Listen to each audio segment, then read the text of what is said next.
Hello and welcome to Astro Hi-Fi. My name is Gabby Turner, and in this episode I'm going to be taking you through a deep dive into the United States Pluto return. There are a lot of things about the Pluto return that I want to talk about.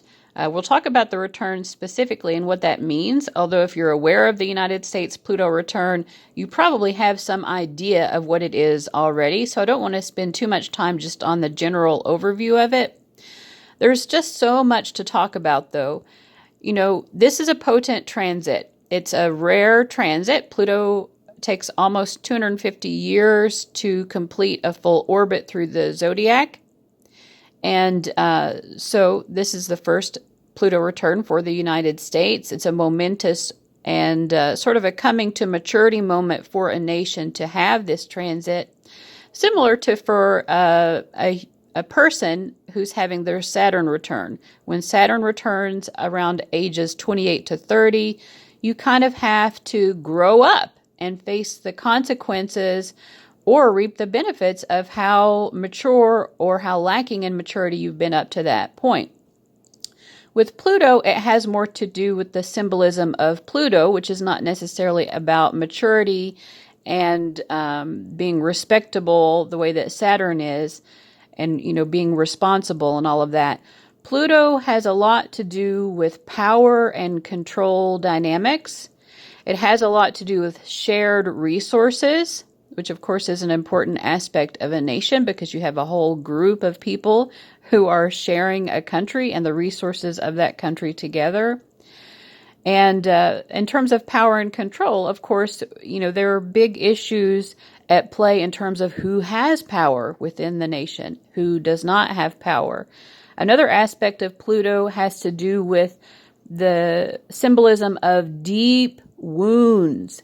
So when the Pluto return comes around, any kind of deep shared psychological woundings, any huge national traumas that have been experienced are going to be kind of coming up for review.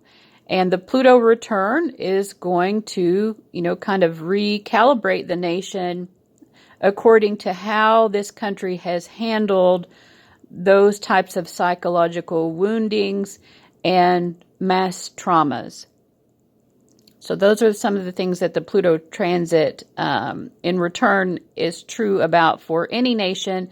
We are going to be looking at specifically later on the significance of Pluto's placement in the sign of Capricorn in the United States natal chart, and also its position in the second house and what that combined symbolism means for the United States. But we want to look at a lot of different things actually, because this country has been experiencing a series of Pluto transits for a little over 20 years, like a series of very intense Pluto transits. It's just one after the other. And that has to do with the specific and very peculiar nature of how the United States natal chart is arranged. And it's by no mistake that this chart has this particular arrangement, which involves a clumping of planets. In astrological terms, we call that a stellium in the sign of Cancer. So we're also going to be talking about how Benjamin Franklin, a Freemason and an astrologer, utilized his knowledge of astrology to elect the nation's birth chart. The word elect in astrological terms just means choosing an auspicious astrological moment for an event to occur. So the United States birth chart is based on the signing of the Declaration of Independence. So we're going to be looking into Benjamin Franklin, some really interesting insights there, not just about Benjamin Franklin, but also like the particular approach to astrology that he used. And we'll be getting into some astrological, what's the right word? I don't know, you'll be learning about some astrological concepts that you may or may not be aware of. Next, we're going to be looking at the very interesting numerology of the return. And then finally, well, not finally, we're going to look, like I said, at the significance of Pluto's placement in the sign of Capricorn and then the second house. And then also, I I noticed something about the transit of Pluto after it does this Pluto return to the 27th degree of Capricorn, where the USA natal Pluto is. It's going to move on into Aquarius and then stop at 0 degrees and then backtrack to that United States Pluto natal placement. So we're going to be talking about that because that's very interesting. And yeah, so that's what we're going to be looking into. Lots of interesting ways of viewing this Pluto transit. I hope you enjoy. So let's go ahead and get on into it. All right. So I think if we're going to talk about the Pluto return, we have to talk about this series of Pluto oppositions primarily. There are some other transits as well, but mostly oppositions to natal points in the USA chart that have been happening since 1998. When December 27th, 1998, transiting Pluto, you can see over here this yellow circle. I've circled the transiting Pluto, which is in that little green Pluto symbol going around the outside of the chart. It reaches 8 degrees and 55 minutes of Sagittarius to form an opposition to the United States natal Uranus, which is at 8 Gemini 55, and that's circled there in green. So this is important because this is leading up to the September 11th attacks when Pluto is going to be transiting across the ascendant of, and we can see like Pluto obviously is approaching the ascendant already here, even as it's making this opposition to Uranus. So I think this is important because you can see there's this huge clump of planets after Uranus. It's like a whole series of things, right? And Uranus is conjunct, Uranus in the natal chart of the United States is conjunct its descendant. So in a person's chart, the descendant has to do with how we interact with other people in a one-on-one manner. For a nation, the descendant is more of a point of diplomacy. So how does this nation play well with or not play well with other countries? So this is about diplomacy with other nations and how we approach that. So we have in the United States birth chart Uranus here on the descendant. Uranus is a force that is innovative. It is forward thinking. It tends to be concerned with collectivist issues. So what does this mean? It is a sort of unstable force. Here it's also in the sign of Gemini. So Uranus is really interested in creating new technologies, new communication technologies in the sign of Gemini. And this would show a country that wants to be very communicative with other countries and that wants to see other nations as part of a collective of which the United States belongs. It could point also to sort of humanitarian impulses, which the United States is known for. Of course, we're known for a lot of things, right? And sometimes people feel that the United States interferes a little bit too much in what other countries are doing. So Uranus here on the 7th house cusp can indicate that.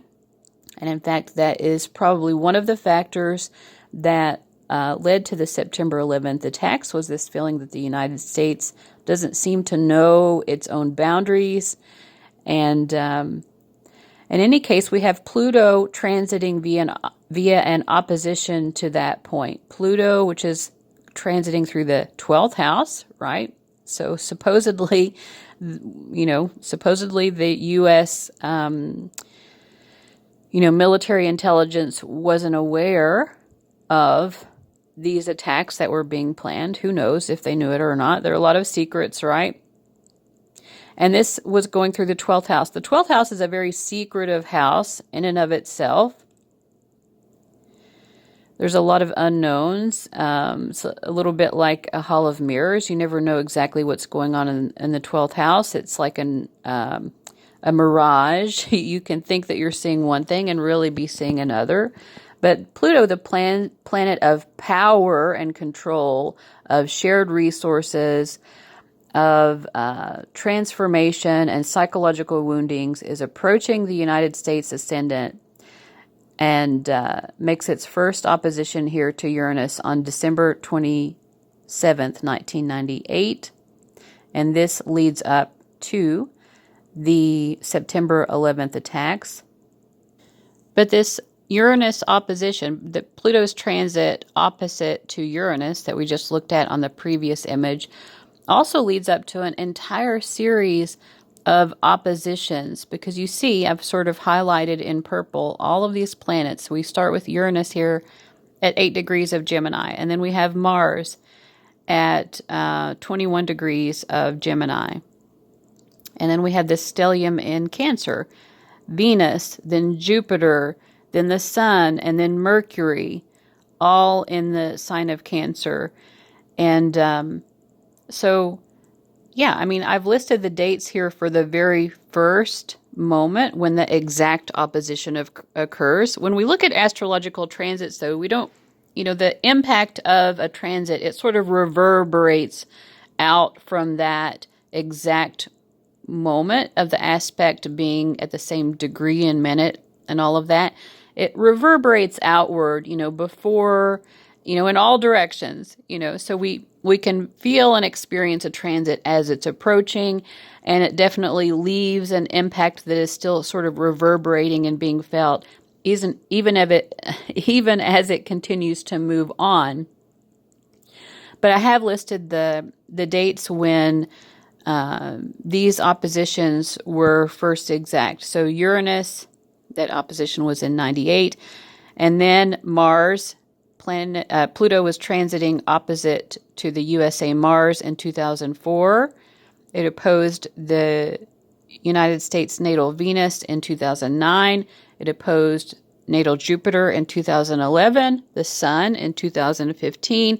I think that's an important because, the Sun is an incredibly important placement in any chart, whether it's a nation or an individual. And in 2015, we really saw like a pretty major turning point as well, when Donald Trump was running for president. And a lot of, what was happening with that particular campaign was pulling forth a lot of plutonic issues. Pluto will bring anything to the surface. So if people have been holding on to certain perspectives or belief systems that they've been just trying to, play nice and pretend that all is well, when really they've been harboring a lot of deep-rooted anger and resentment and oppressive points of view, all of that is going to be brought up to the surface when Pluto transits in one way or another. So we definitely saw that when Pluto was transiting opposite the Sun. And if we looked at each of these particular planets, we could look at particular themes most likely. I mean, that would be like a super, super deep dive to look into all of these oppositions specifically. But the Sun was pretty notable there in 2015. Definite turning point with that transit. And then Pluto transited opposite Mercury in 2020. And I think, that was also very notable thematically. Mercury has to do with the media, the press, also people's perspectives, information. So during this Pluto opposition to the natal Mercury, we saw, this was obviously happening during the course of the pandemic. And we heard people saying things like masked media, lots of distrust of the mainstream media, a definite, it's not like conspiracy theories began at this moment in time, but I would say like this, sort of corresponded, because again, transits occur as they're approaching as well. You'll start to see those themes as they're approaching. So definitely a strong rise of conspiracy theories and people who are really interested in knowing like what's being hidden from them. This also corresponds to people, feeling like basically that the government maybe is keeping a lot hidden from us and things like that. You know, it relates to the revelations by Edward Snowden and other things of that nature. So all of this is leading up to that eventual Pluto return, which is what the video is about, which is happening in 2022. Okay, so I mentioned the fact that Pluto transiting opposite to natal Uranus in 1998 kicked off this whole series of oppositions, but it wasn't just oppositions. I mean, primarily these transits have been oppositions because we have that whole grouping of planets that I just showed you. We're on the right side of the chart in Gemini and Cancer. But we also have several other important transits that were made. So in January 31st, 2000, which I've highlighted here, is when Pluto made an exact conjunction to the USA Ascendant at 12 degrees 21 minutes of Sagittarius. Now that is over a year before the September 11th attacks happened, but when the attacks happened, Pluto was still at that same degree. It was still at the 12th degree, which in astrology is called a partile aspect, meaning that it's a very, very, very close aspect. And Pluto was, during the September 11th attacks, was at 12 degrees and 38 minutes of Sagittarius. So very, very close to that ascendant, which really verifies that the timing, because this has been a point of contention among historians and astrologers of like, when exactly was the Declaration of Independence signed? Do we have the timing correct on that? This transit of Pluto across that 12 degrees of Sagittarius coinciding with the September 11th attacks in 2001 really verifies that we do have the correct ascendant for the United States chart here, because the symbolism is just so profound. Pluto, the planet of death and rebirth, of mass trauma, of power and control, of concentrated wealth, concentrated power and concentrated wealth, which were two of the reasons that the United States was targeted for these attacks to begin with. Also ties to the oil industry and interference in, a lot of Middle Eastern countries where oil is very available and that the United States wanted to have access to, were some of the reasons that led to, these attacks. And then in the aftermath, we also see that symbolism of Pluto at the ascendant representing a nation that is, going out of its way to represent itself, because the ascendant has to do with the impressions that we're trying to make, how we want to come across to other people, or how we are coming across to people, whether we want to or not. But the United States government was going out of its way to come across as very empowered, very in control. Basically, you will not mess with us. That was the image that the United States was giving out at this time. Obviously, it kicked off a very prolonged war. So the Plutonic themes of death are very imminent there.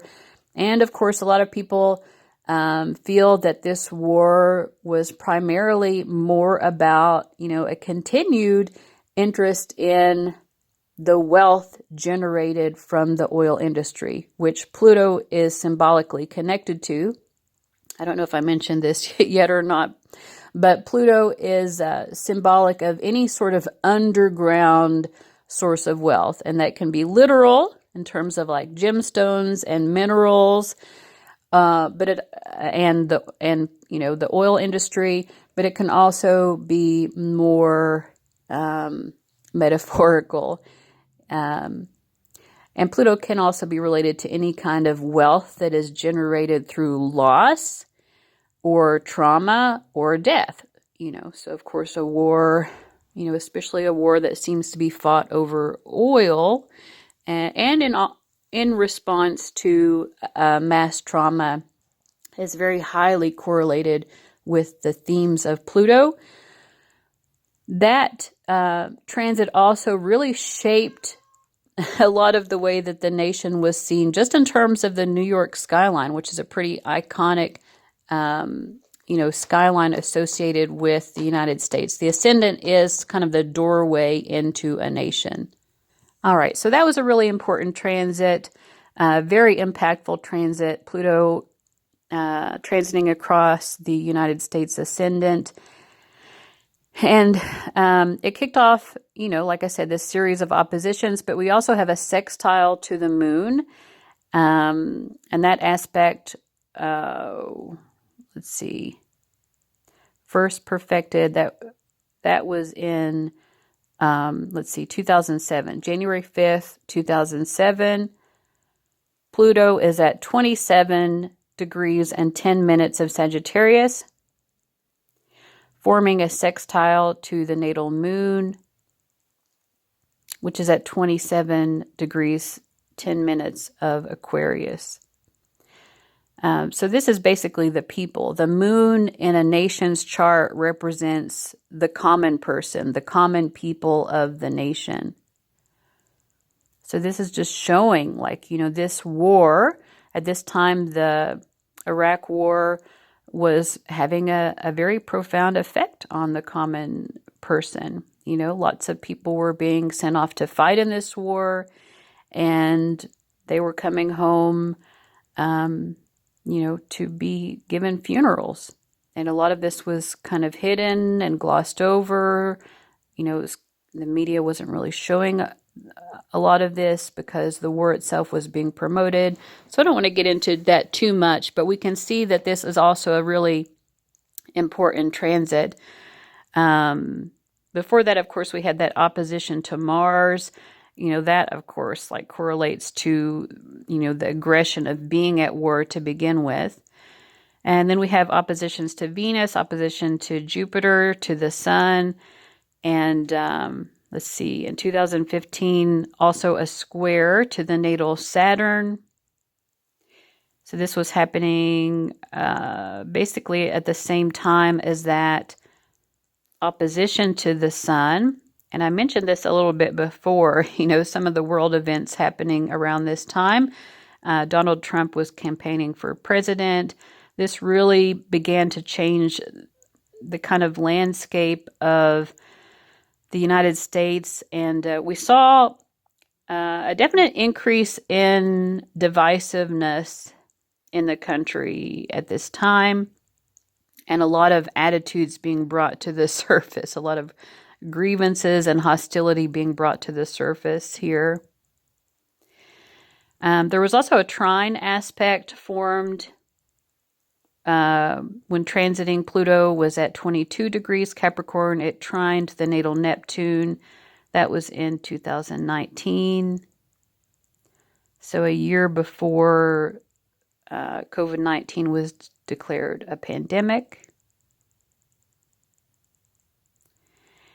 And then we have the opposition to Mercury in 2020, which I talked about a little bit before. And then finally, we have Pluto conjunct itself at 27 degrees and 33 minutes of Capricorn. Benjamin Franklin played a huge role in the election of the United States natal chart. And it's very interesting. He was an astrologer. He wrote an almanac called Poor Richard's Almanac, which included extensive ephemerae. I don't know what the plural is. Ephemerae, ephemerises. But lists of tables of astrological placements. And, people who are skeptics think that he just, mentioned astrology as a form of satire, that he was satirizing astrology in the creation of this almanac.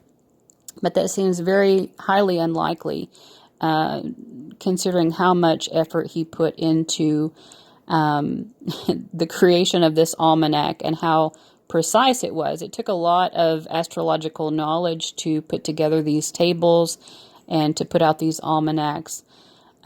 He did do it under a pseudonym. His pseudonym was Richard Saunders, so he himself may have wanted to hide the fact that he was engaging in astrology, but he was an astrologer, and he was a very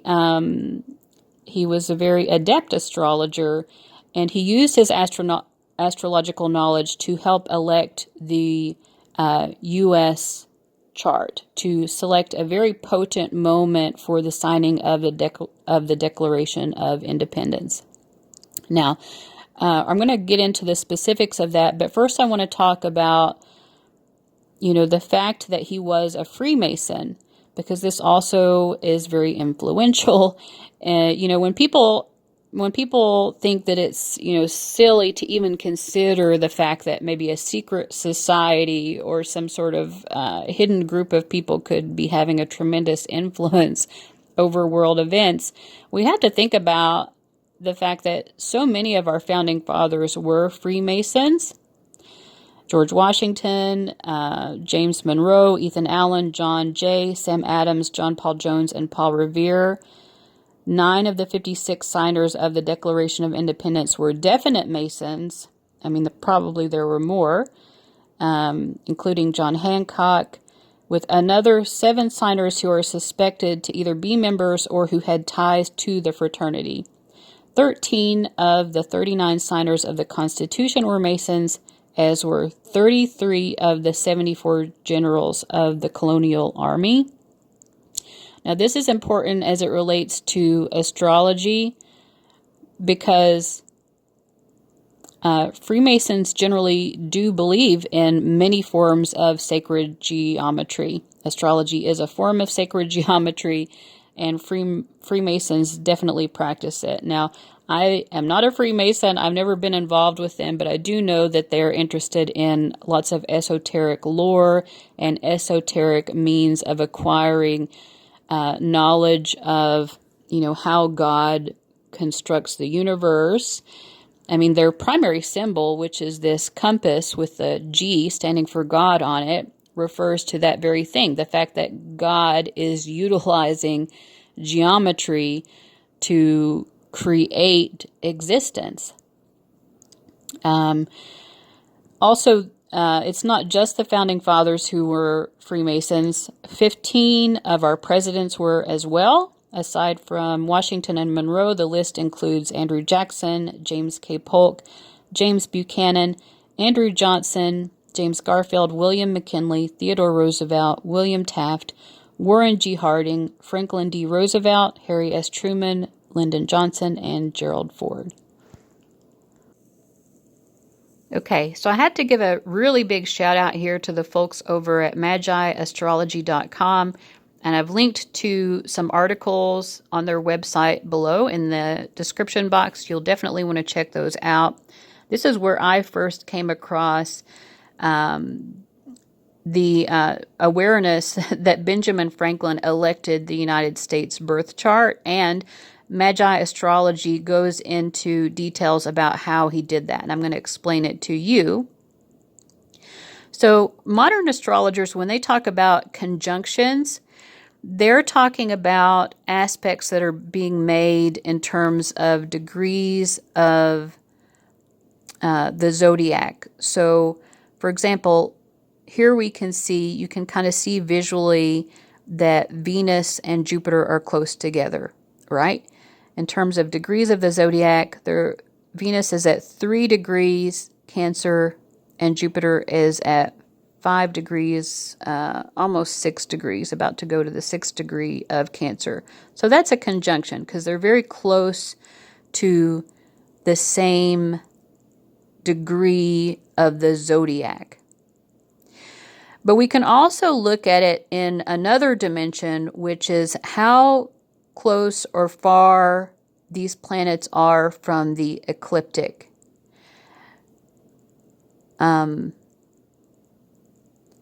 So we have the green line here in the middle, which is the ecliptic itself.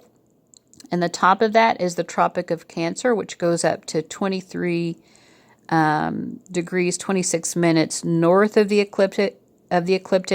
And then the Tropic of Capricorn goes to the same level below the ecliptic.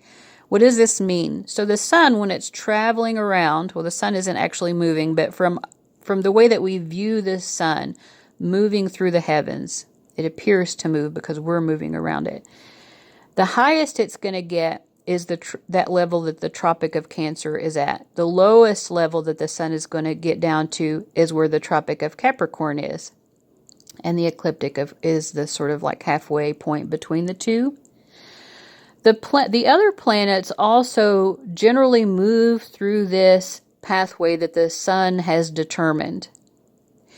Occasionally they'll move slightly above or below these tropics, but mostly not.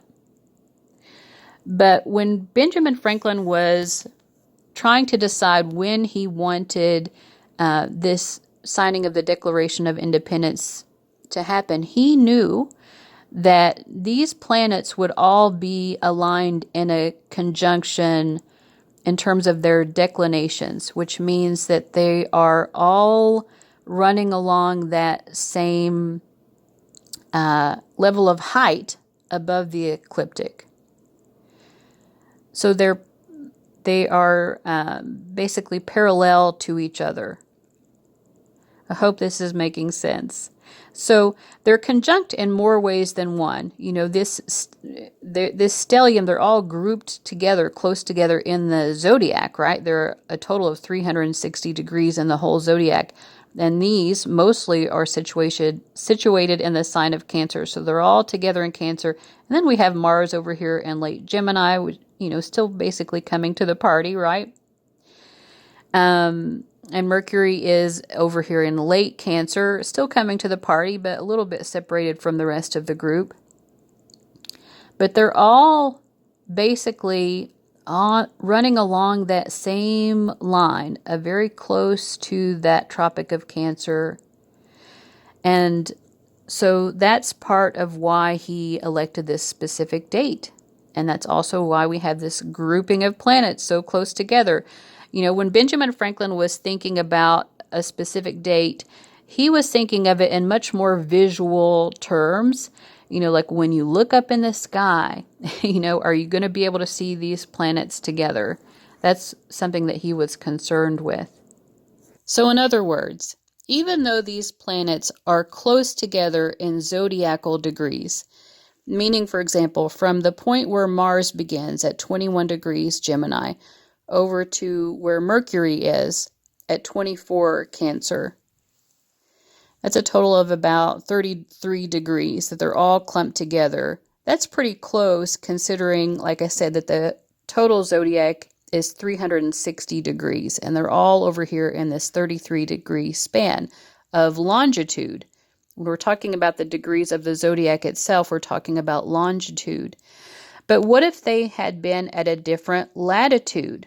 What's intriguing here is that not only are they clustered together in longitude, as I mentioned, but they're also all along that blue line of the Tropic of Cancer. Mercury isn't right on it, but it's very close, right? And they could have been anywhere along this path from the Tropic of Cancer down to the Tropic of Capricorn. And occasionally, some of the planets do move slightly beyond those tropics. Do you see what I mean? Like, what if Venus had been way down here below the ecliptic? It wouldn't have the same impact if they were scattered about as it does for the fact that they are conjunct in their declinations, which is how far above or below the ecliptic they are, in addition to being conjunct in their longitude, which has to do with which degrees of the zodiac they are. So hopefully that's making sense. And in terms of planets, being above the Tropic of Cancer or below the Tropic of Capricorn, although you can't tell it very well in this visual, the United States actually has 3 planets in its natal chart which do go above or below those lines. And those planets are called out-of-bounds planets. So this chart will help us to see a little bit easier which planets are out of bounds, meaning they're going beyond that 23 degree and 26 minutes north of the ecliptic or south of the ecliptic. And I've highlighted the Sun, Venus, Mars, Jupiter, and Pluto here. Now, not all of these are out of bounds. I've just highlighted them because I wanted to. The Sun is never going to be out of bounds because it's setting the rules to begin with. You know, the Tropic of Cancer is based on the highest point that the Sun is going to be seen, and that is going to occur at the summer solstice. Now, the Sun is very close to this on the 4th of July, 1776, because the summer solstice has just happened. So the Sun is very, very, very close to that upper, to the highest limit of where it's going to be seen in its path. Jupiter also extremely rarely goes out of bounds. In fact, only about 1% of the time is Jupiter actually going to be out of bounds, going either above or below those two tropics, and that is according to ASTRO Wiki. And it's not out of bounds here in the USA chart, but it is, again, it's very, very close. You know, it's about as high as it's going to get. So that is very important. And then we have the 3 planets in the United States natal chart, which are out of bounds. So we can see here under the right-hand column declination, Venus is at 23 degrees and 31 minutes north of the ecliptic. So that's going past the Tropic of Cancer at 23 degrees 26 minutes. Mars is at 23 degrees 33 minutes. So this is a very, very, very close in degree of Venus and Mars. They're very, very close to each other in terms of how far they are from the ecliptic. So that's a close conjunction in terms of their declination.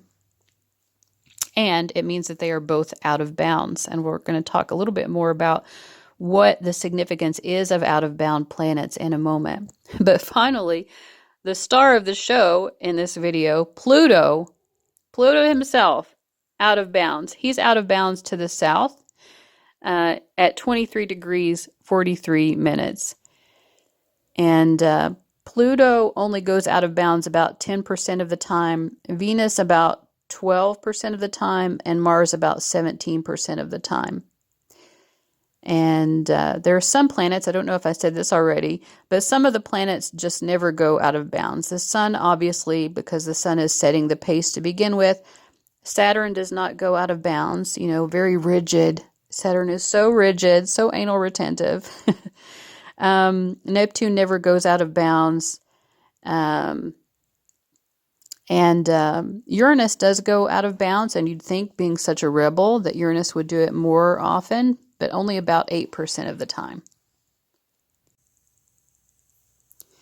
So I couldn't find a lot of information about what an out-of-bounds planet would signify for the chart of a nation. I did find some information about how astrologers tend to interpret out-of-bounds planets for an individual's natal chart. And I should note, you know, the fact that there are 3 out-of-bounds planets in the United States chart is, you know, very potent, because it's not everyone is even going to have an out-of-bounds planet. If you do, you might have 1, you know, so to have 3 planets out of bounds is pretty significant.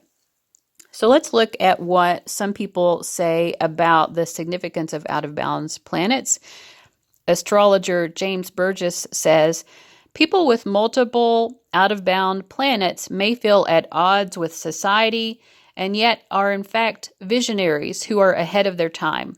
Though often feeling misunderstood, these are society's most revolutionary thinkers, making immensely useful contributions to society even if they go unrecognized. So I think it is important that, you know, the United States was and has been a pioneer in a multitude of ways. In its inception, of course, it was a pioneer in terms of the, how the idealized, notion of democracy. Have we reached a true democracy yet? Is it even possible? I don't think we've quite struck gold yet, but this was a nation that did break the mold in a lot of ways, and so perhaps the out-of-bound placements can be sort of indicative of that. And then astronumerologywisdom.com talks about out-of-bounds planets by starting with this Henry David Thoreau quote from Walden. If a man does not keep pace with his companions, perhaps it is because he hears a different drummer. Let him step to the music which he hears, however measured or far away. And then they go on to say, planets that are out of bounds have been documented to behave in an outstanding manner, such that the characteristics of the planet are especially well developed, extreme in functioning, or in some cases contribute to abnormal behavior in the domain of the planet. And then it gives the definition here and says the more out-of-bound planets a person has, and so we have 3 here for the United States, and the further declination each planet is. These are just barely out of bounds, but they still are, and there are 3 of them, which is a lot. The more creative thinking they display, and the more their interests, values, and preferences differ from those prominent in the society in which they live. So I think it's fair to say that Benjamin Franklin elected a date for the birth of this country that would, propel it to be a nation that really does break the mold in a number of ways.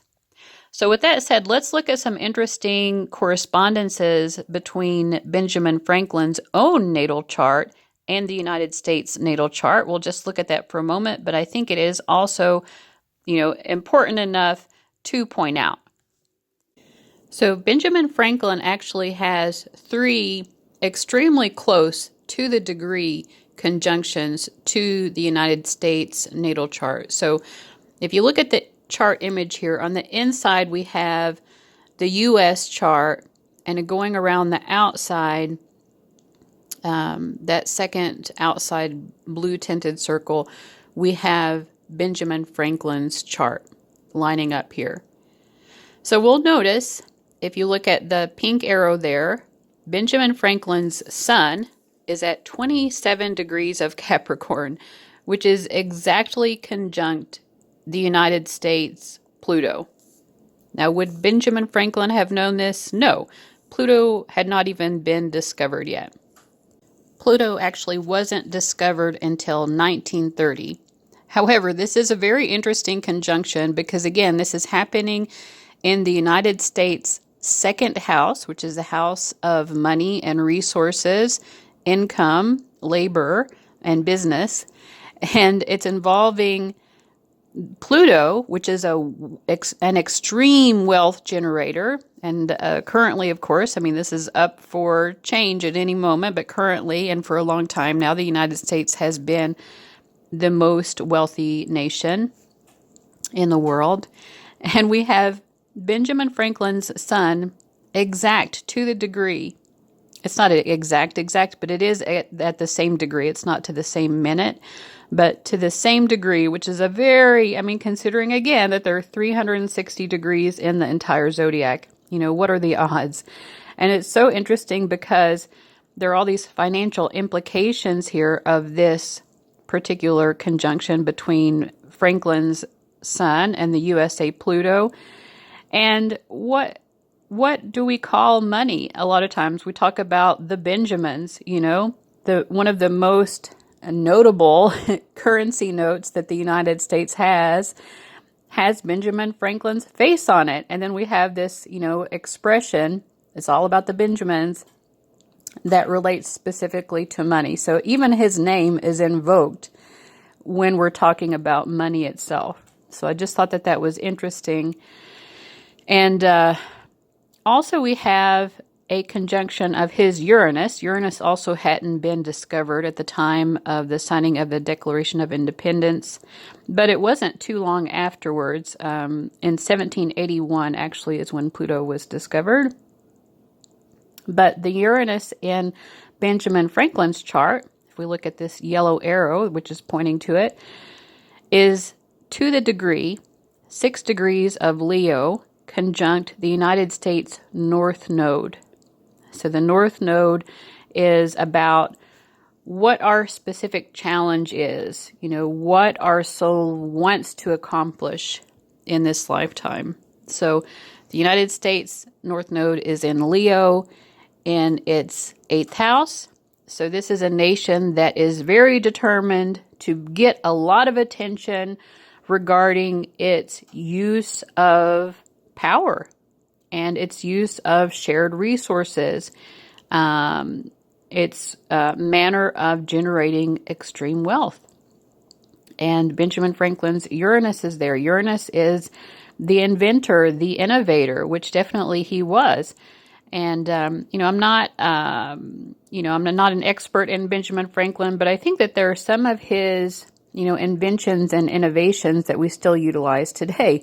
Certainly, his ability to utilize astrology to, choose such a potent date for the Declaration of Independence to be signed. I mean, we're still experiencing the ramifications of that, right? So I think that this conjunction between his Uranus and the USA North Node makes sense. And then finally, Benjamin Franklin's Jupiter at 24 degrees Cancer is at the same degree of the U.S. Mercury.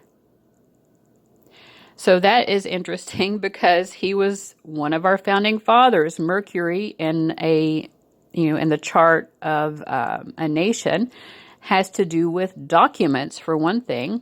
So he was very prominent and very influential and very involved in the signing of multiple documents. And also not just the documents themselves, but a lot of the discussions that were being had about, how to go about founding this country. He was heavily involved in those. So it's very interesting, the correspondences between his chart and the United States chart, considering he's basically the one who chose the chart itself.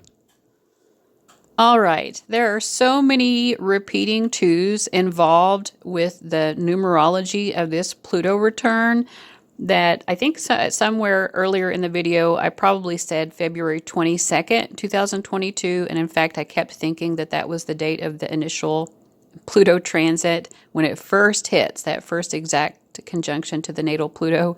But it's actually February 20th, 2022. But that notwithstanding, it's like an incredibly, I don't want to say ominous, because I think ominous carries kind of like negative overtones. It's like people think if something's ominous, then it's portending something like bad is going to happen. I don't necessarily think that that's the case. I mean, there are positive and negative or, beneficial or challenging things that are happening all the time. And that is the case with this Pluto return as well. But I'm just saying, like, it's beyond coincidence that there are so many repeating twos here, because not only does the date itself, February 20th, 2022, it has all of those twos, and even the zeros, there are 2 of them. But this is happening at exactly 2:22 p.m. And I spent a lot of time, because I don't have a fancy astrology software yet, but going through astro.com, adjusting the time to try to see exactly when Pluto gets to that exact 27 degrees and 33 minutes in its transit to coincide 27 degrees, 33 minutes, and I think 8 seconds. So I tried to get it as exact as possible. And it happens at first at 2:21 p.m., and then it continues to be there at 2:22 p.m. in Philadelphia, PA, and then into 2:23 p.m. And then after that, it moves on to the next second or whatever, so like 27 degrees, 33 minutes, and 9 seconds or something like that. But, either way, like, it's hitting this, it's at this specific place in its transit when it meets with natal Pluto at 2:22 p.m. on February 20th, 2022. So there are obviously an incredible amount of twos here. So what does this mean? What are all of these twos trying to tell us? So let's look at some of the keywords that we would associate with the numerological meaning of the number 2, which, as we said, keeps repeating and repeating and repeating. I've highlighted the word duality here in black for it to stand out, because I think if we look at some of the other keywords here, we can see how duality is maybe one of the primary unifying meanings of the number 2, because some of these words actually seem to be in opposition to each other. So I think that may point us to one of the struggles as we start this new Pluto cycle for the next 250-ish years for the United States. Some of the things that we're going to have to figure out how to balance out. So competition and division, for example, need to be balanced out with sharing and diplomacy. We have to find a sort of balance here. We need to be striving for peace, looking for places to compromise, and not to compromise our values or to compromise our integrity, but to understand that, we are in a nation that does have an extreme amount of divisiveness.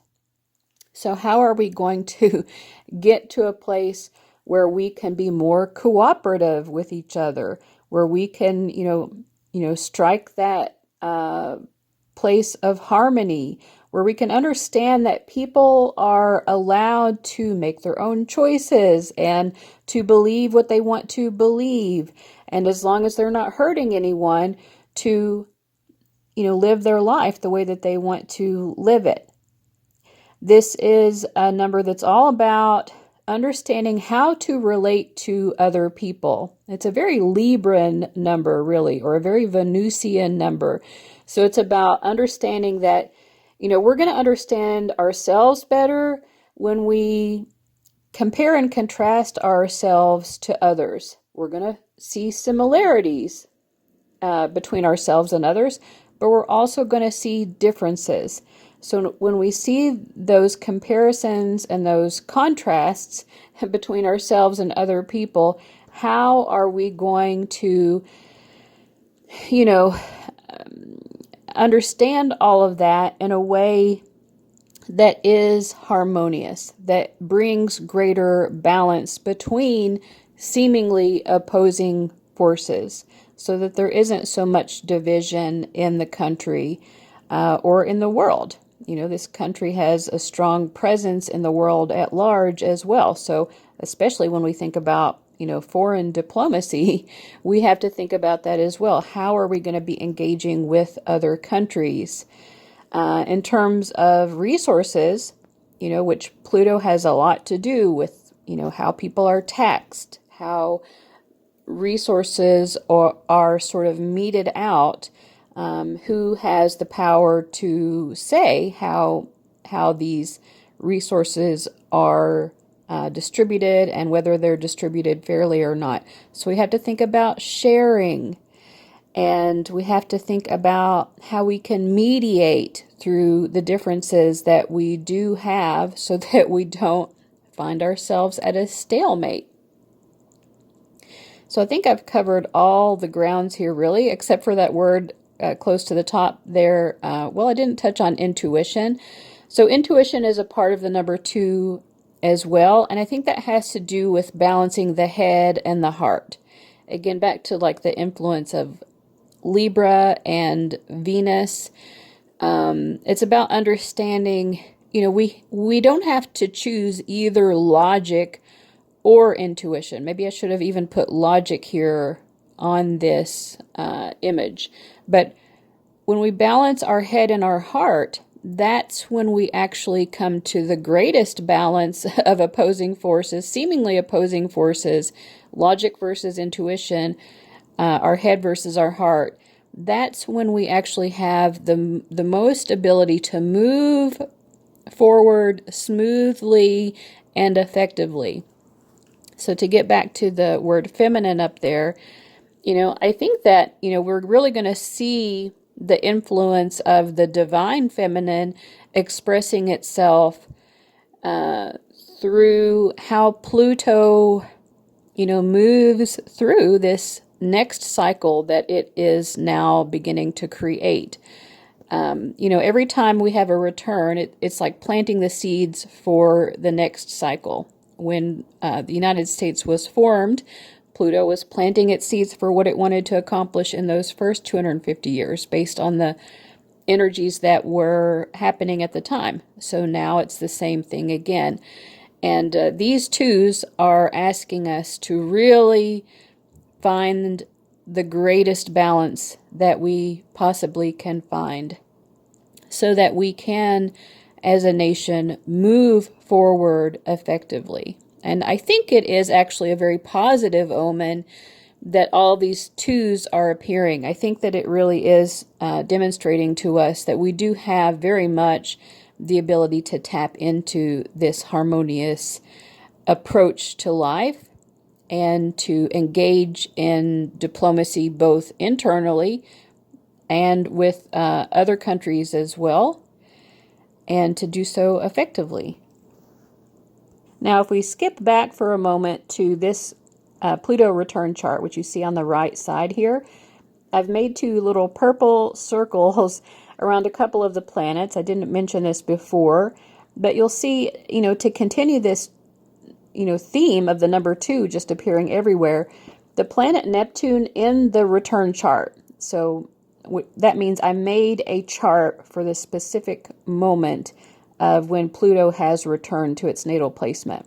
So this is where and that's February 20th, 2022 at 2:22 p.m. So at that particular moment, this chart here shows where everything was located in the zodiac. Neptune is at 22 degrees of Pisces. And then you'll see down there at the bottom, the moon is at 22 degrees of Libra. So again, very feminine energies, Pisces and Libra, the moon and Neptune. They are forming an inconjunct aspect, or this specific aspect is called, what can I think of it right now? I can't think of it, but it's a 150 degree aspect. It's sort of an awkward aspect where the two planets can't really see each other very well. They want to, it's almost like seeing something out of your peripheral vision. This is how these planets are relating to each other. They kind of want to understand each other better. We have the moon, which represents, again, the common people, just basically the people of the nation as a whole, not the people in charge, but just people, the common folk living their everyday lives. Really wanting, I think, because the moon is in the sign of Libra here, really wanting to have that harmony that we mentioned before, have that sense of relating and that sense of understanding. We might be different, we might see things differently, but we can still kind of find a way to get along.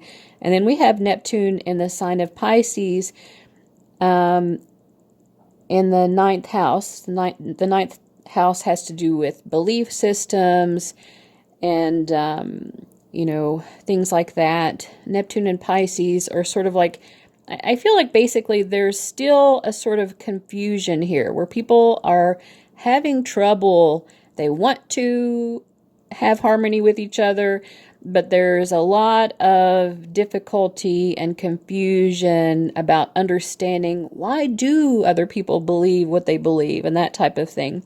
So that seems to be like kind of like the general mood that's maybe setting the pace. There is a lot of interest and compassion as well with that Neptune and Pisces, but also a lot of confusion about how am I going to relate with people who, when I don't even understand at all where they're coming from or why they're believing what they believe.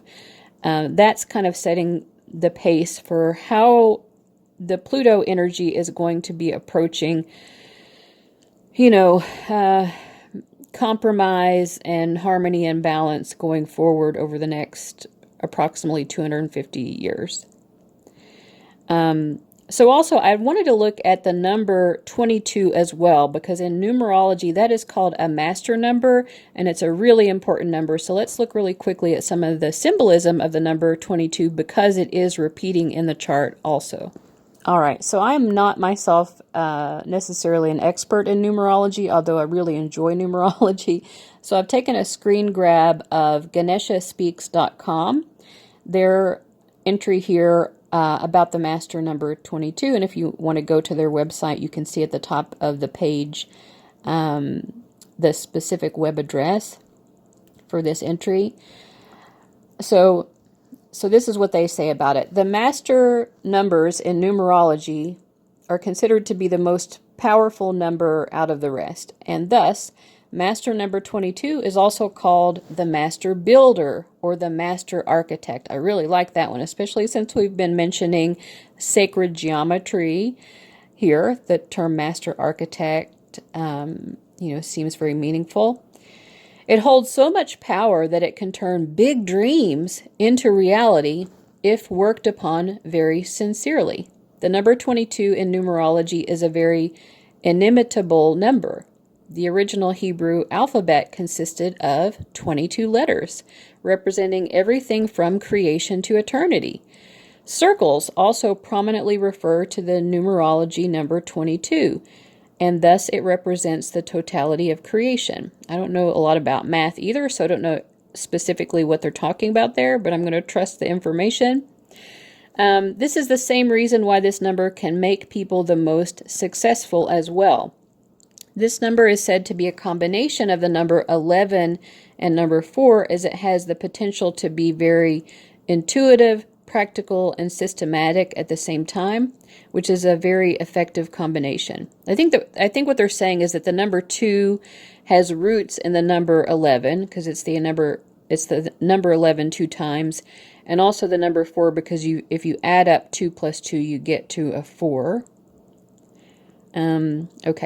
This master number in numerology is more realistic than the number 11 and is less spiritual than 11 as well, but it can manifest things more easily on the earth plane due to its root number being 4. This number carries a very high amount of nervous energy, even for the master numbers. Therefore, the powers are unlimited yet orderly, and they are intuitive and yet a bit rational. Those affiliated with this number imbibe great qualities of being confident, idealists, leaders, and exhibit quite big plans and ideas while implementing their work. So I know over the last several years, as we've been having this series of Pluto transits, beginning with September 11th, I know around that time there was a lot of talk about, people were scared, like is the United States, is it going to be no more? Is it falling apart somehow? There is this vulnerability that this country didn't realize that it had until that moment. And even in the continuing 20 plus years since then, you hear a lot of that talk about like what's happening with this country. Well, that's the influence of Pluto overall. Pluto is the planet of death and rebirth. Pluto is going to cause things to fall apart so that it can put them back together. One of the metaphors that I like to use for Pluto is the metaphor of the caterpillar going into the cocoon, which is a metaphorical death. It's almost like going into a coffin, right? The old self, the caterpillar, is, it deforms and then it reforms. And then when it emerges from that cocoon / coffin, what does it become? It becomes a butterfly, something that it never realized that it ever could have been. So I think that when we get scared about maybe the United States falling apart, this all of these repetitive twos and the master number 22 repeating here, to me, it gives me more of a sense. I mean, who knows? Time will tell. But it gives me more of a sense that the United States is at a really important moment in its history where, we are responsible for laying a very important foundation for how we're going to move forward as a country and exhibit, these big plans and ideas, being confident idealists and leaders in the world. So I don't think that the United States is going to be falling apart. But I do feel like we're going to be realizing a new potential in ourselves that we never realized before. And that's going to be found through that, expression of duality and balance and harmony and cooperation. All right. So in just a moment, we're going to get to the meat and potatoes of the Pluto return itself, which is going to be returning to the sign of Capricorn in the second house. But before we do that, of course, we have to backtrack to where this whole 20 plus year series of Pluto transits began, which I was mentioning earlier on in the video. And at that time, Pluto was in Sagittarius. And Pluto entered Sagittarius in 1995, which was a time when there was increasing globalism. Global markets were really opening up. Nations were starting to trade with each other in ways that were more than they had ever done before. We had things like NAFTA. I don't know exactly the year that NAFTA was signed, but it was in the, I think, mid to late 90s during Bill Clinton's presidency. So, globalism brought benefits to the world, but there were also, Pluto is going to ask you to pay a price for any sort of benefit that it brings in terms of wealth.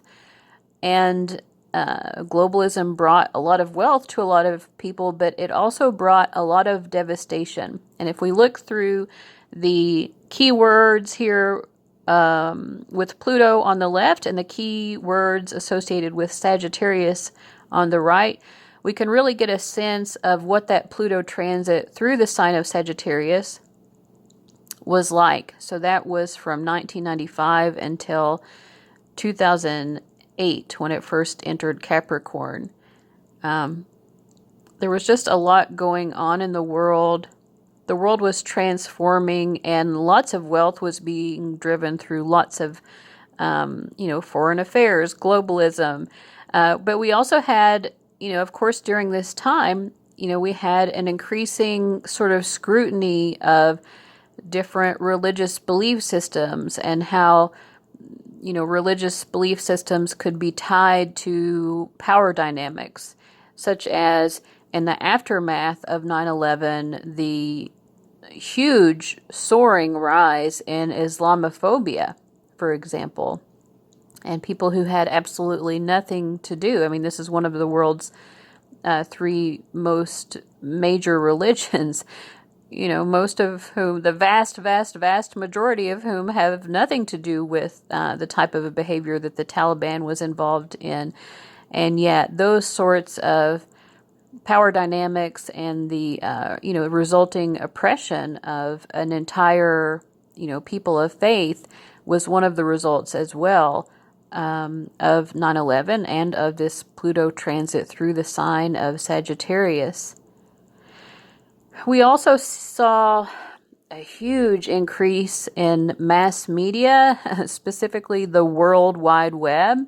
So we saw the power that can be brought when, the ability to publish yourself worldwide on that sort of platform really takes hold as well.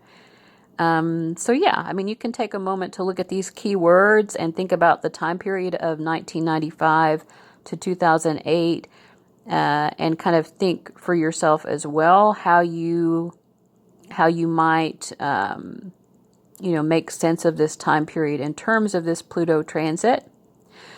But let's go ahead and move on to Pluto in Capricorn, which is where Pluto is going to be returning to in the USA chart.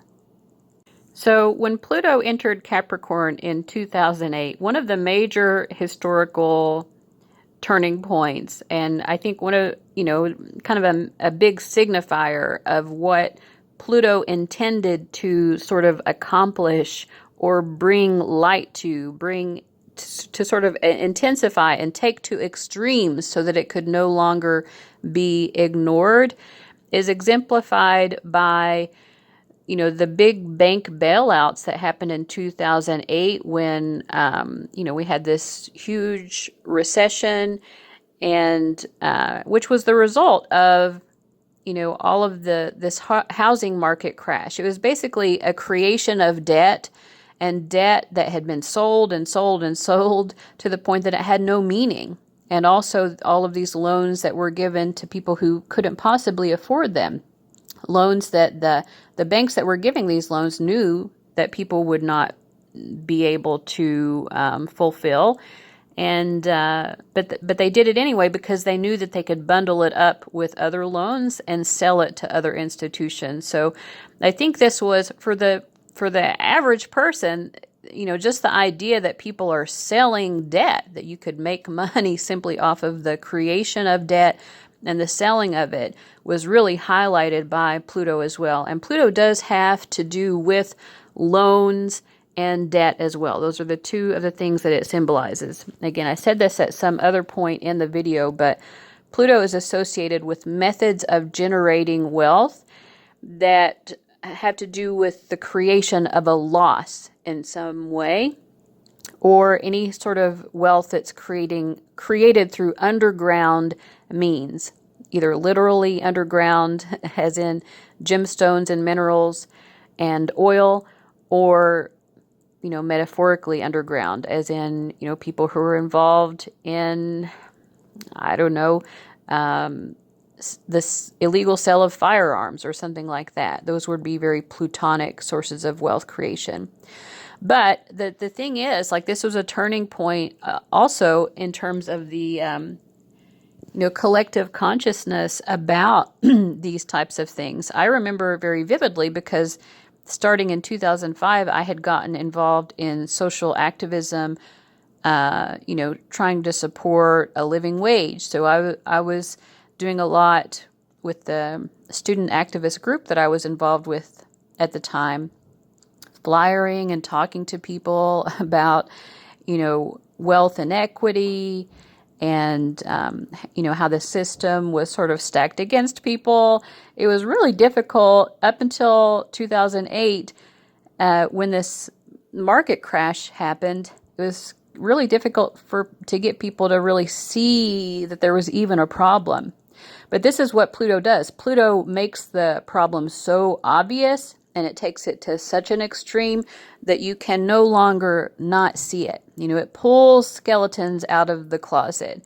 So that's basically what it does. And so we saw in the aftermath of that market crash and the ensuing bank bailout, people were struggling in their own lives, and here the banks that had caused the problem to begin with were being given, these huge bailouts, and all of this. Golden parachutes was a term that was used at the time, let's make it easy for the banking executives at the very, very top, let's make sure that they're not hurt at all by this. And they certainly weren't, right? So it caused a lot of anger and resentment, and you probably remember the protests that came about and were pretty prolonged for a time period after that. The 99% protest, people who were calling themselves the 99%, and pointing out that the majority of the world's wealth is actually held by the top 1% of people. So this is one of the things that Pluto and Capricorn wanted to highlight. So let's look at these key words. Again, shared resources, power and control. And Capricorn has to do with the establishment, the government, so people were upset as well, recognizing the degree to which moneyed interests were having such a profound influence over government.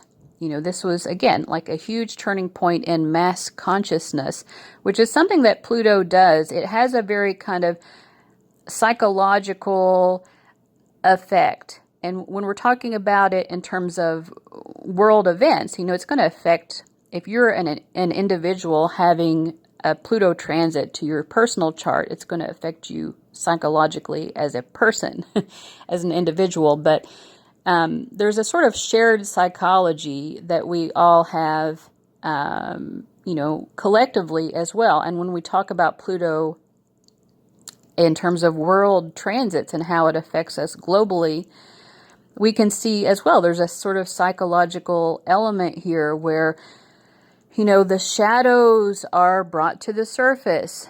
People are made to deal with the psychological impact of, recognizing where their power comes from and where their power is maybe being disenfranchised. And, also, like, I think one of the issues that people started to recognize too was the degree to which, and I think a lot of this happened actually during the Pluto in Sagittarius transit, the degree to which people were really not pressured into per se, but like influenced through advertising or, just kind of cultural expectations of, well, you should own this or you should own that. Oh, you don't have enough money? That's okay. You can get a credit card. That was something that we saw definitely throughout the 90s and into the mid 2000s. It continues to be problematic today, but it really took ground, I think, then, where the taking on of debt, the taking on of massive mortgages, for example, which led to the housing bubble crisis, was just something that people took for granted. Oh, this is just what you do, right? And then Pluto enters Capricorn and wants to give us all a dose of reality. Oh, you want to live the good life? Well, you're going to have to do it sustainably. You're going to have to start learning how to penny pinch and to save your money. But I feel like one of the things that, collectively people had to contend with was, well, who's having to do that? Is everyone having to be so restricted? Because it doesn't seem like that's the case. And in fact, throughout this time that Pluto has been in Capricorn, the wealth disparity between the richest and poorest, which was already extreme, has only become more extreme. So this is one of the things that Pluto does. But part of the lesson here is, how are we going to create a financial future, a shared economy that works for all of us in a way that is sustainable? It's not going to be easy to create that, and maybe we won't be able to. But this is one of the things that Pluto in Capricorn is asking us to really contend with. All right, and so finally we want to talk about the fact that Pluto in the United States birth chart is located in the second house. And so here are some key words that have to do with that. Now, when Pluto first entered Capricorn in 2008, it was still in the first house. It was transiting through the first house, which has to do with the national identity and the sort of, basically the impression that the nation is giving off, the kind of general, how the nation as a whole is seen, how it's putting its foot forward in the world, so to speak. And then I think it was around 2015 that Pluto entered the second house, which was also around the time when Pluto was transiting opposite the sun, opposite the natal sun, and something else. Okay, I misspoke. It was actually in early 2016 when Pluto officially entered the United States second house, and it was simultaneously making an opposition to the natal sun and squaring the USA's natal Saturn. So opposing the sun, squaring Saturn, And what was happening in the United States at the time was the presidential election, but specifically the Republican Party primaries were still underway. So Donald Trump had not yet been nominated at that point in the year, because the Pluto entered the second house in February. So he wasn't nominated officially until July 19th, 2016, as the Republican nominee. And of course, he went on to become president.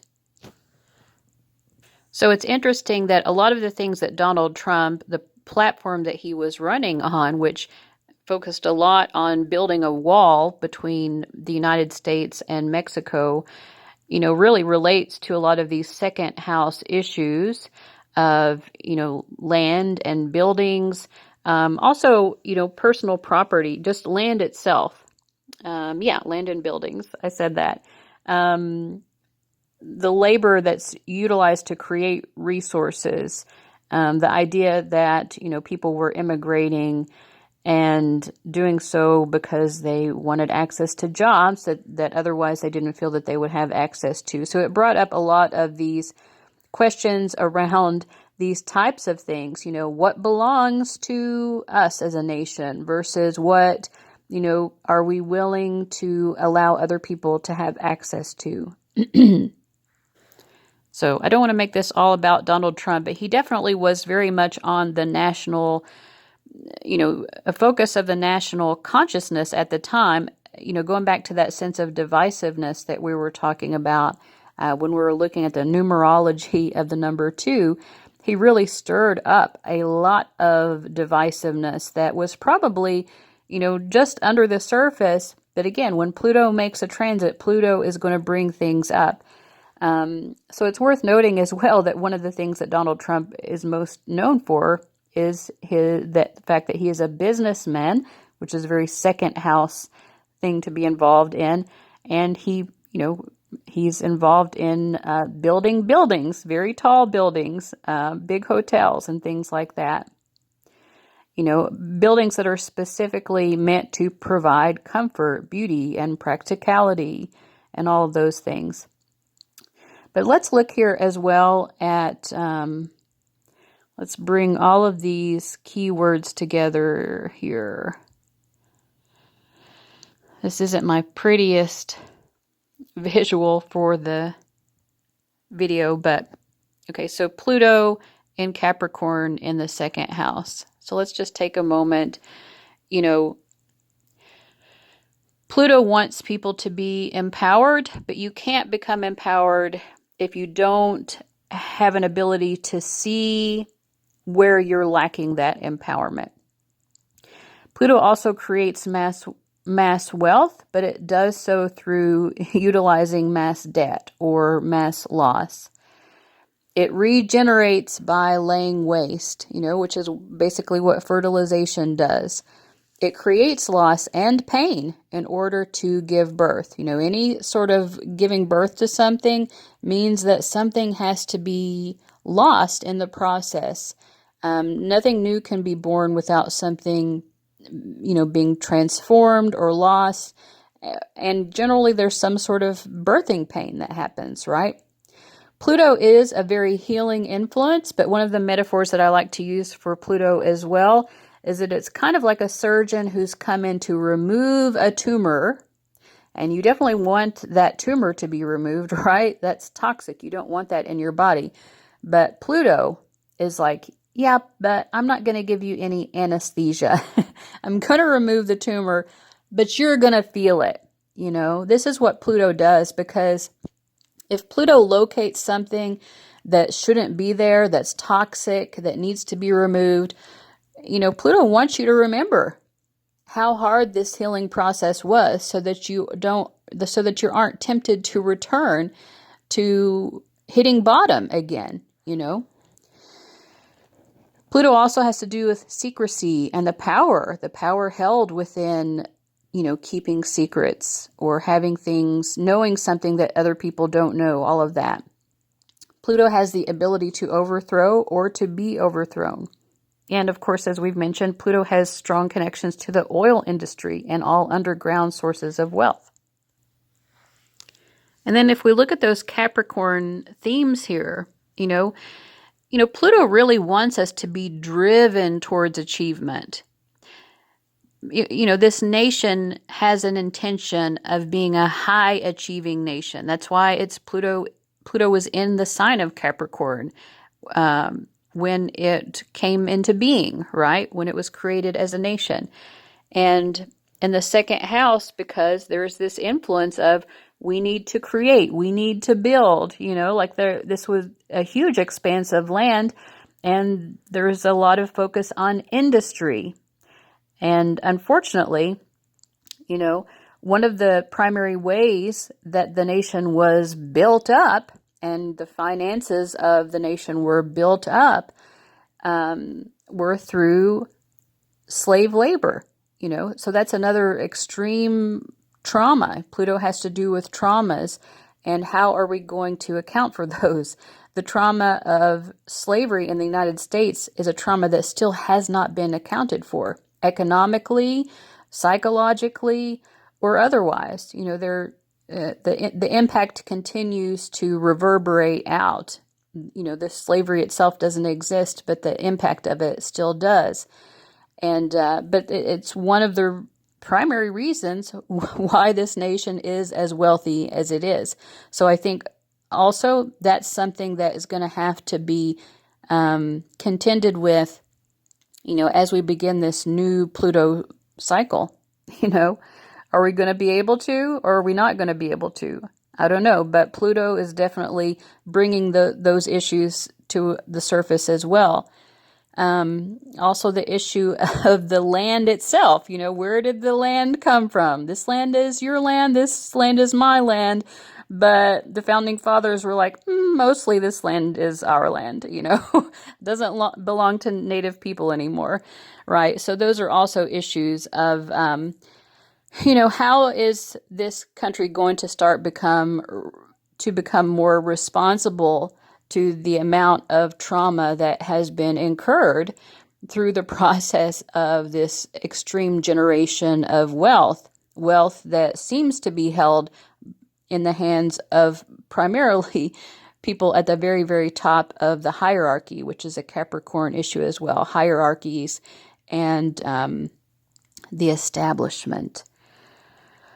So Pluto in Capricorn is wanting us to grow up and think about resources differently, think about the land itself differently. Who does this land belong to?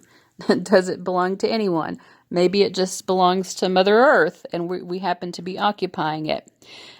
How are we going to value the resources that we have? And so these are all issues that, as long as this nation continues to exist, Pluto is going to be in Capricorn in the second house.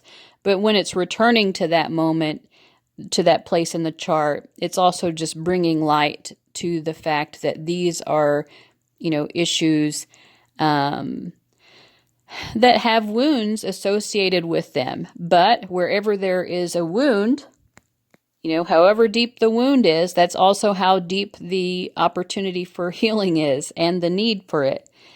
So, when we want to think about what this return means, Pluto has been showing us what this transit, the return transit itself, means for a while now. Since it entered the sign of Capricorn in 2008, it was trying to tell us what this return was going to be requiring of us. And, since it entered specifically the second house, getting closer and closer to its exact natal placement, those themes as well started to emerge. And again, that happened in February 2016. So, the exact return is important, and like I said, it has numerological significance for sure, with all those repeating twos on February 20th, 2022.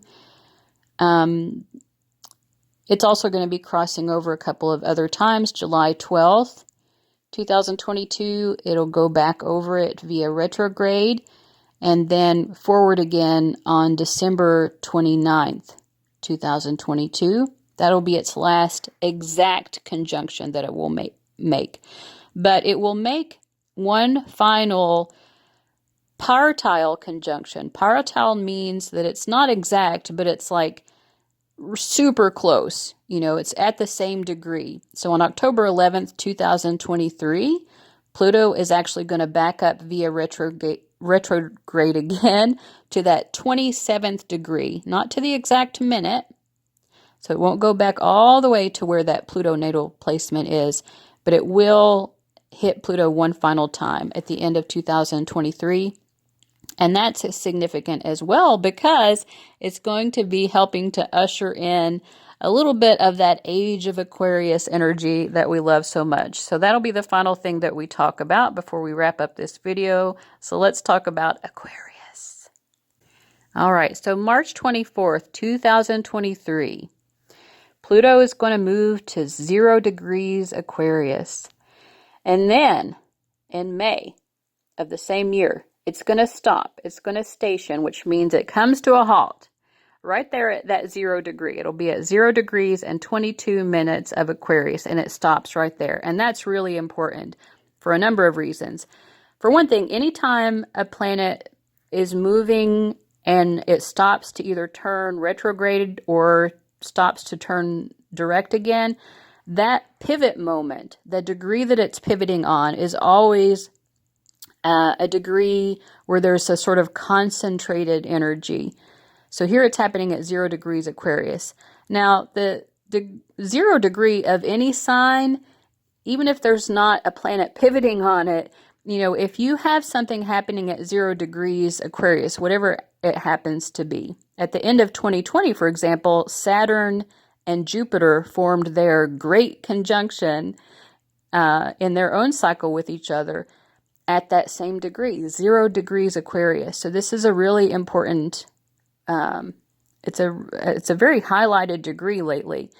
But the 0 degree is always important because it's like it's like the Fool card in the tarot, like you're just stepping off that cliff with your head in the clouds, just, like ready for all of the fresh new energy of whatever that sign has to offer. In this case, Aquarius, which has to do with technological innovations, being a visionary, futurism, thinking about the needs of the collective, thinking about group issues, humanitarian issues, and things like that. Also, rebelliousness and revolution. It's not always good with Aquarius, but there's always some sort of change, some sort of change happening. So it's really interesting that Pluto is going to enter 0 degrees Aquarius, come to a stop, and then turn back. And it's going to, through its retrograde, go all the way back.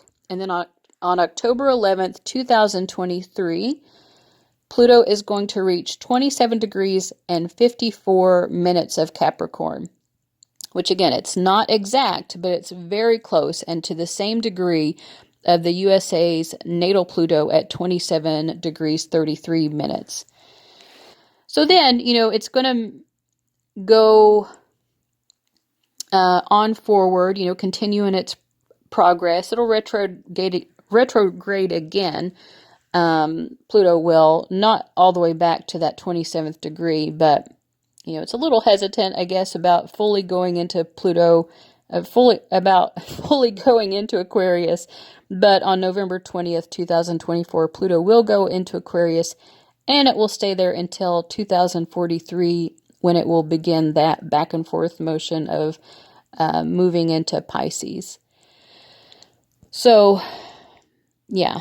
But I mean, the important thing to note here, I just feel like it's really symbolic that Pluto is going to that 0 degree of Aquarius and then pulling that energy back to the United States natal Pluto. It's almost like a wave coming in, that Aquarian energy, like pulling it back and covering the United States Pluto with that, or almost covering it, It's getting very close. It's like when you're at the ocean and the wave is coming in and it comes right up to the tip of your toes. You're still going to notice it, right?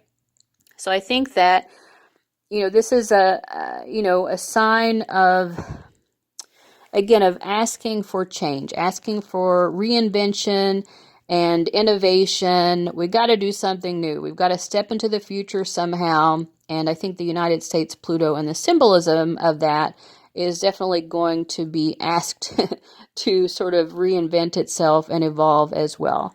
So I hope that you enjoyed this presentation. Thank you so much. I would love to hear your comments below, your particular thoughts, things that you've noticed about this transit, maybe what you expect, anything like that. If I said anything wrong, point it out to me below so that other people can be aware of any mistakes I might have made. I was sort of swimming through astrological data and numbers, which is not a forte of mine because my Mercury is in Sagittarius. So like focusing on details is not something that I'm super great at. So if I made any mistakes like that, please point them out. And I hope you enjoyed this, the first video from my astrology channel. I fare thee well. All right. Thanks for watching.